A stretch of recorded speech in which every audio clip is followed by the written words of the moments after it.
Hi, my name's Sam. Welcome to the latest episode of Zoo TV, and we're bringing it to you from our South America area of Flamingo Land, where we're going to introduce you to what looks like a bit of a prehistoric throwback.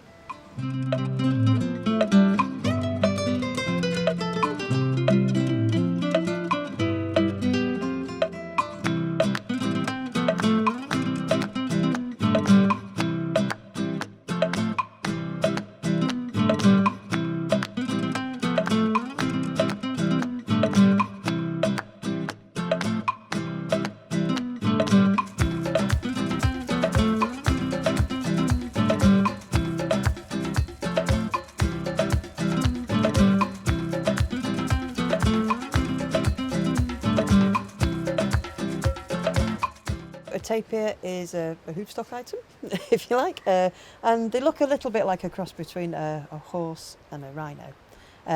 There's 4 different types of tapir. The ones we have here are Brazilian tapirs. They're classed as vulnerable, the Brazilians. It's mainly because of poaching, so they're hunted for their meat and their pelt. They're also problems with habitat, so they'll go through fields that belong to other people. They like to eat trees, so they can get themselves into some problems.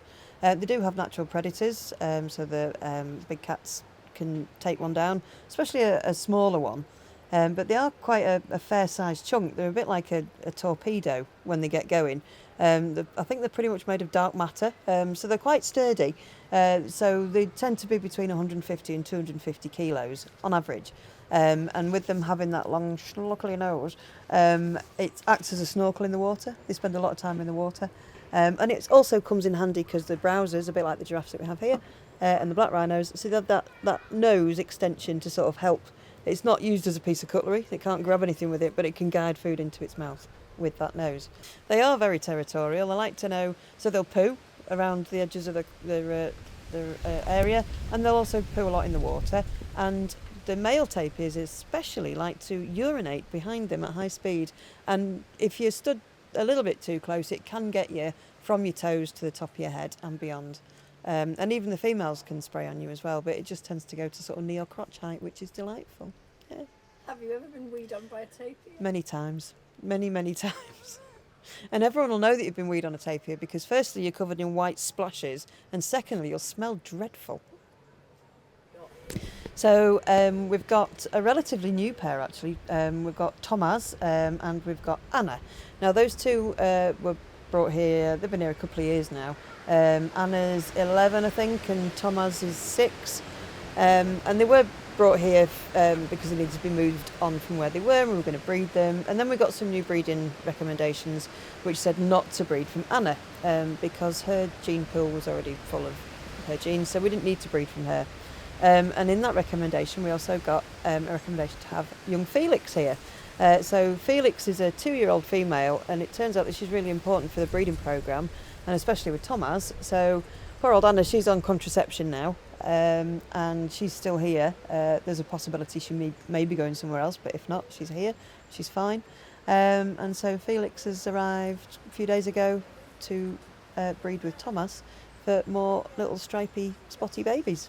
Felix is quite an uncommon name for a girl, but that was her name when she came, and we shall stand by the name because someone's wanted to call her that. And so we do tend to stick with names that they come with, and I certainly won't forget this one. So she was brought from another zoo, and she was brought here in a cattle trailer, which is standard for moving a lot of the hoof stock that we have, especially the stuff that's a bit easier to sort of you can work in with. So they can be quite a force to be reckoned with because they've got these massive teeth that they use for taking down trees, and as I said, they're made of dark matter and they're like a torpedo, so when they go they just go. But she loaded really nicely, and she unloaded beautifully. She does have some scratches on her nose, and that's from when she was isolated the night before she travelled, so she had to be kept in one area the night before she travelled so that they could load her. And in doing so, she's scratched her nose a little bit. So the vet team have had a look, and it started to dry really nicely, but because the nose is quite a flexible beast, it's cracked, so it looks a little bit sore, but it's nice and dry. So Chris is coming to have a look and just make sure that he's happy with it and we don't need to give her anything else. She's got a few on her head and just one on her. Yeah, just a couple of superficial scrapes, and they look nice and clean as well. So yeah, I don't think like medical interventions necessary. Yeah. Ah, there we go. Are we having a full Good girl. examination then? Oh, Yes. good girl, Felix. Good girl. She's listening. Yeah. So yeah, the advantage of being her size in a South American species is that typically they won't be afraid of predators because they're generally the largest thing there. The only thing really to worry about is jaguars, but jaguars are going to go for a much easier meal, so typically they have no reason to be defensive unless it's another tapir. Most tapirs are okay with human contact. You just have to remember that they can run through a fence and they can take down a tree. So making sure that you're not crowding them, and it's the way you approach them. If you go, "Ooh," booling up to them, they're not going to like it. And she's no different. So it's just how you approach any animal, really. And if you see that they're not in the mood today, then you walk away and go and do something else. But she does seem quite happy. But I think it's credit to all the staff that have worked with her before and the guys that are working with her now, that you just know how to handle yourself around them, because that can make a difference. So yeah, we've got a small wound there, yeah.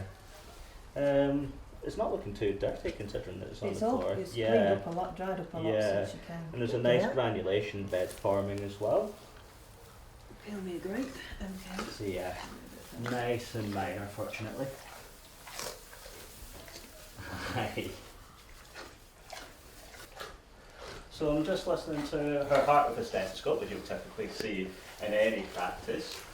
And yeah, we've got a nice, very slow heartbeat, which is a good sign. It shows that she's not stressed and that her heart is working efficiently as well. We'll also have a listen to her lungs, so we'll listen to it from multiple angles. So tapirs, being a species, as you can see, with a very long nose, are very prone to respiratory infections, especially if their environment isn't warm enough. And then that gets them prone to other kinds of things such as pneumonia as well, which is essentially fluid building up within the lungs. So we listen out for that. Fortunately today her lung sounds are nice and clear. Oh no. Perfect. Well done, Felix. Yeah.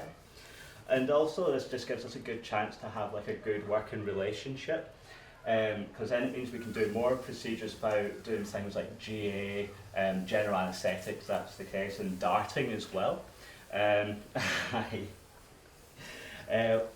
Since she's pretty calm with her mouth, if we just feed her a little bit higher, we get a chance to maybe have a look at her teeth. Just be careful. Excellent. So so we can tell that she's quite young, so her gums are nice and pink, which is an excellent sign. It shows that her circulation is good, but also means that she's less risk of dental disease. You can tell she's young because those teeth are nice and white, but also we're not seeing they almost look like canines, but they're actually the start of tusks.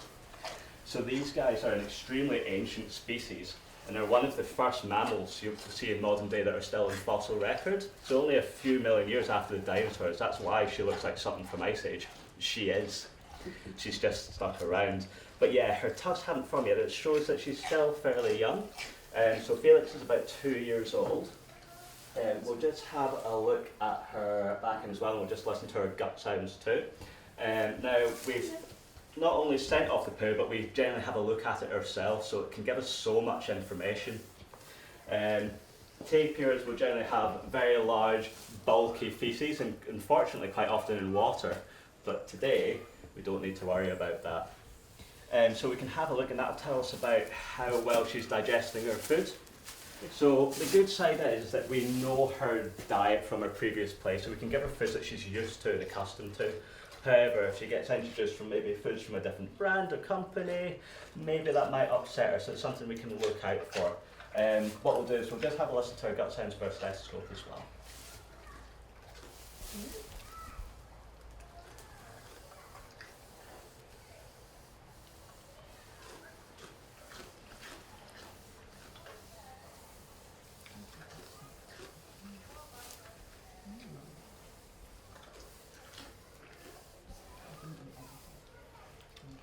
So yeah, so we're seeing nice and healthy gut sounds.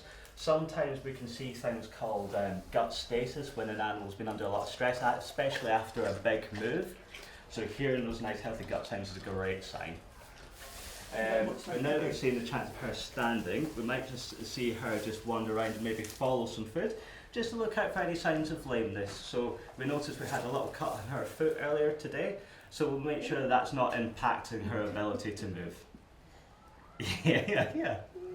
We did walk before, we weren't lame, but yeah. We seem very keen on our bed, don't we? We're very spoiled, Mrs. Arsby. We've eaten all of the snacks. As you can see, she's made herself very comfortable very quickly. The snack pot is empty. That's his Terrible. Not bringing enough. Yeah. Well, thank you very much, Kaya. We'll see you later.